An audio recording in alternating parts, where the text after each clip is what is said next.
And we're live. Welcome, ladies and gentlemen, to a rather provocative encounter. Welcome to the Revo Report. We're inspiring faith with reason and reason with faith. Today, we're stepping into the ring with Patrick Bet-David and Andrew Tate on Valuetainment, a clash of ideas that's raw, unfiltered, and brimming with implications for how we navigate this chaotic world and what's happening right now geopolitically.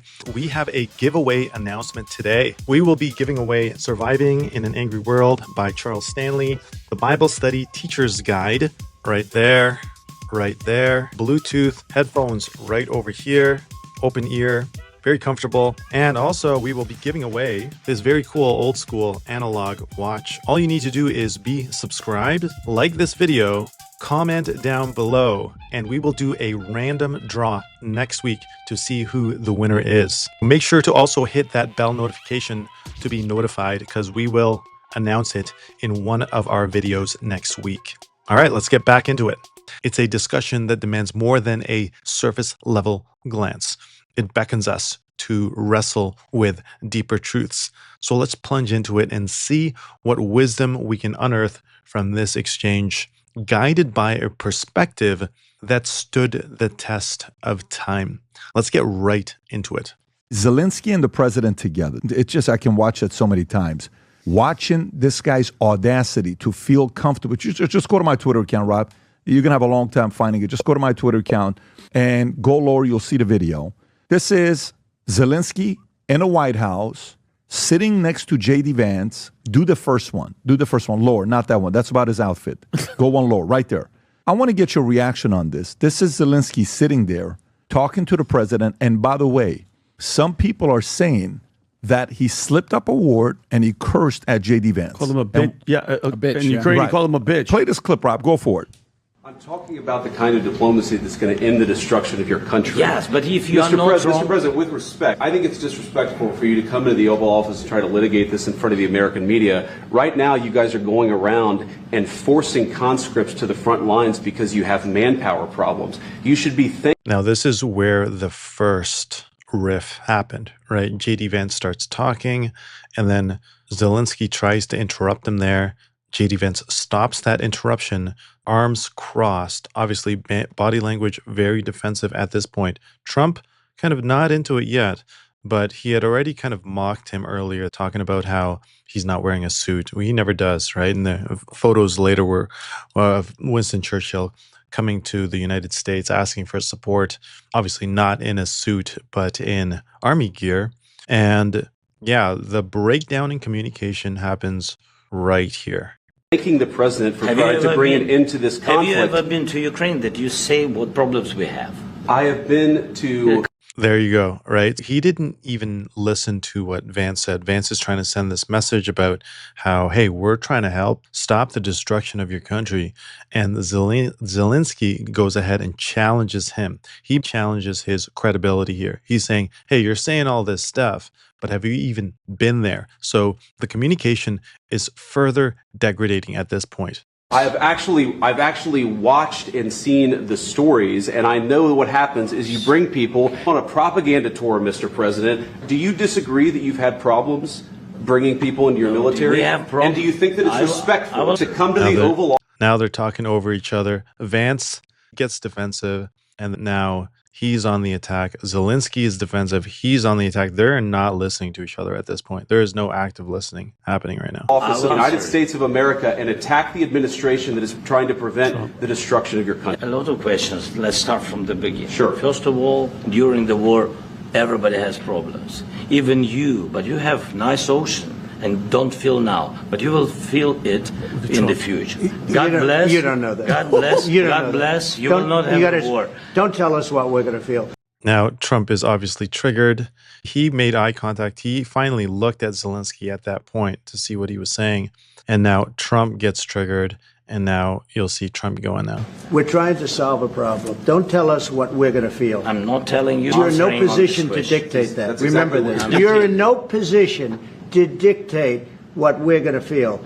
We're going to feel very good. We're going to feel very good and very strong. You're right now not in a very good position. Look at the body language here. Zelensky is in his space, but he's not going into Trump's space. But pay attention to Trump. He's going into Zelensky's space here. You'll see his hand actually cross over. Pay attention to Trump's hand over here. At one point, even makes contact with Zelensky. But Zelensky is staying in his space right now. You can see who has the power in this interaction. Obviously, Zelensky is going over there to ask for help. Trump is right there. This is his house. This is his Oval Office. He is the president. He is able to bring the help over to Ukraine. He is crossing over right now. To be in a very bad position, and he happens to be right about From the very beginning of the war. You're not in a good position. You don't have the card. You see what's happening. Also, Trump is pointing the finger, right? He has his finger pointing. Zelensky, however, is not. Zelensky doesn't do the point. In fact, at some points, you see him do this, which is something that politicians do so that they don't point, right? They'll have their thumb out, but they won't be pointing. But they'll kind of have it like this so that they're somewhat pointing, but they're not pointing because they know that that triggers an audience. Everybody's getting triggered at this point. With us, you start having cards. Right now, you don't. Yeah, you're playing cards. Mr. President. He wants to point. You see what's happening with his hand here. He wants to point. His finger's coming out, but his political instinct is holding him back. Trump is still pointing, right? So you can see here, kind of like the parent talking to a child, you can see who has the authority. But Zelensky at this point is probably tired, does not have self-control right now, and is also on the defensive. Millions of people. You're gambling with World War III. You're gambling with World War III. And what you're doing is very disrespectful to the country. It's back to you. Far more than a lot of people say. And you see what happened right there. He brought his head forward. That's a threatening body language response. But he still is contained in his space right now. There's Trump again with his finger out. They should. Look at his leaning in. Oh, he wants to hit that. There, Patrick Bet David and the other guys in Valuetainment just mentioned that. No, in this entire meeting, you said thank you. Today. You went to Pennsylvania and campaigned for the... See, Vance also is very political. So you can see here that instead of pointing, he's doing this, right? It's a very political body language gesture. Opposition in October. Offer some words of appreciation for the United States of America and the president who's trying to save your country. Thoughts? I have to be careful what I say about this because I returned to the Ukrainian border on the 23rd of March. But obviously, truthfully, I'm quite outraged. The fact that even at the beginning of the clip, he had his arms crossed, which is the terrible body language. You notice at the beginning, he has his arm crossed. Yeah. Very petulant. I don't know where he gets this confidence from. I'm not sure if he just bought into his own Kool-Aid. I would argue that he had assurances from the deep state that Trump would never win. I feel like if I had to analyze, he feels betrayed. I feel like he said, well, the Americans promised they're going to help me. Now they've changed their minds. They promised me. They put me in this position. That's why he's probably secretly angry at America, no matter how much we give him. I mean, that was obviously a PR disaster from him. I am truthfully more outraged by the instant European tour that they threw together for him. And they dragged the leaders of every single European country together to treat him like a hero and run him all over the place.